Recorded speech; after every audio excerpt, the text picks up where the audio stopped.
everyone, welcome back to Gundam Build Guide, and this week we have another super chill, not very important week where you can just skip giving the game money.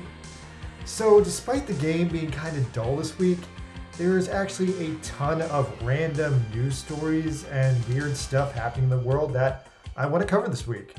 And there's a bunch of stuff that's loosely related to this game, but would any of you guys care if I started doing more general Mecha Gundam updates and covered like broader Gundam news and other mecha stories? Like, is anyone into Macross? So I originally had this structured like one of my usual videos, but this week the news is way more interesting than what's going on with the game, so I'm just going to start off the news. So starting off this update with something that has me really excited. A mysterious image has been dropped online, and it's teasing a mysterious project called the Gundam Breaker Battlogue. So, anyone know what that is? Well, truthfully, no one knows. But I can tell you guys that everything in the past that was called a Battlogue was a short OVA YouTube video, usually promoting the Gundam series. Now, mysteriously, this one is promoting Gundam Breaker 3. Now, if you guys don't remember, Gundam Breaker 3 came out 5 years ago, in the year 2016. And we haven't really heard much from it after it kind of, finished its DLC run. So it's coming up on the 5-year anniversary of Gundam Breaker 3. And it makes no sense for them to randomly be promoting a 5-year-old game. Unless either the game is coming out on PS5, or alternatively, we're finally about to see a sequel, which would be freaking great. Either way, Misa's back, and I like Misa, so here we are. Alright, moving along. So, the other actual big news of the day is that the upcoming 2.4 update for Gundam Breaker Mobile has been announced.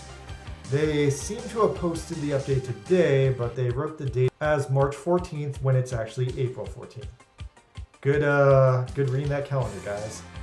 Anyway, so the big takeaway from this 2.4 update so far is that they are adding a custom ability for your suits.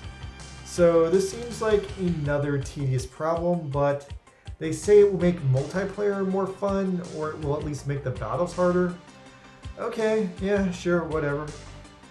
And aside from that, they're also adding a word tag upgrade menu, which according to this description is controlled by the number of maxed out level 99 parts you have. That description really worries me the way it's phrased. I really hope that's a mistake, because if it just gels with the total amount of leveled up parts you have, that would be cool. I'm completely okay with that.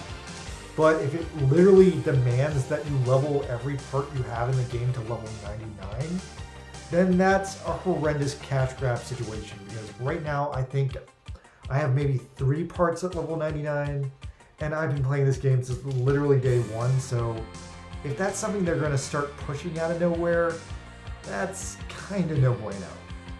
Anyway, somehow these word grades will also unlock the right leg gear parts, which are another part that we don't quite have yet.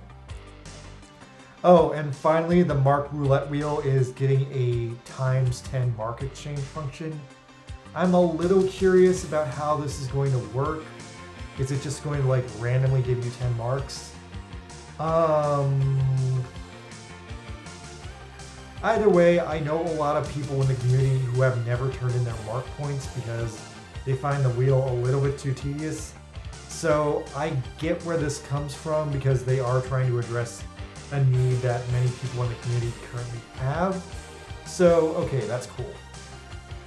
Yeah, so far with the overview of the 2.4 update, adding abilities seems like a pain in the ass, and I'm definitely suspicious about this word tag upgrade menu. It sounds like it might be another shameless cash grab. Anyway, so let's move on to this week's events. So this week is Sokai week, and the options are Kyoyakujo's custom Age 2 Magnum Silver version, which is an okay Kyoyakujo suit. It's his endgame suit from the end of Build Diver Season 1, except then, don't forget, he had a much better suit in Re-Rise.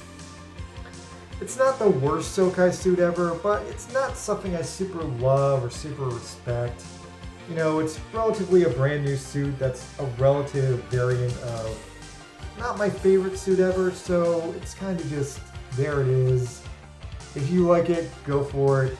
It is probably the best suit to pull for this week, but I don't know. I'm still trying to not spend money, so I'm going to pass it up.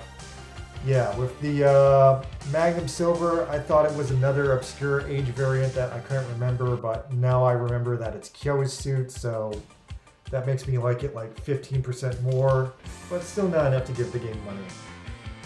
Meanwhile, on the flip side, there's a cool, badass looking SD Gundam, but I still don't like SD Gundam, so I'm going to pass on that too.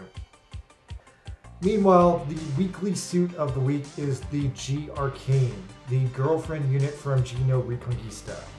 So I was pretty psyched to get this unit, except after I unlocked it, I noticed that it's unfortunately the vanilla version of the G Arcane, not the significantly better full dress version with funnels, which is what I was actually expecting, so I'm a little let down on that part too. Now, the vanilla version is okay, but I'm still let down. It does at least have a ton of accessories, and based on this turn of events, I guess they're probably saving the full dress version for later down the road. And we also get a new side mission featuring Ono, which is a pretty boring slice of life story where they have a fight in a mall and then they get dinner.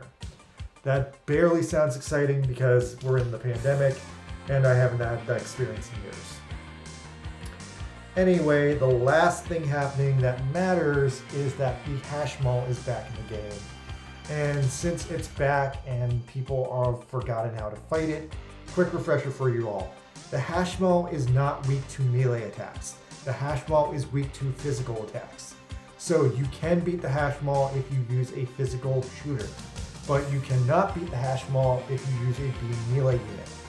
I had some runs with some people who did not understand this properly, and it took forever to beat this thing because they were trying to kill it with beam melee units. So that led to some bad runs. Watch your builds when you fight this guy. He is weak to physical attacks only. Beam attacks bounce off him because he has some kind of high field. Very much like the Big Zan. Alright you guys, so that's build guide for the week. Again, the most exciting thing happening this week is the Battlogue, which I'm hoping sets up Gundam Breaker 4. Time will tell, so that's me. Please subscribe, I'll see you guys around. Later!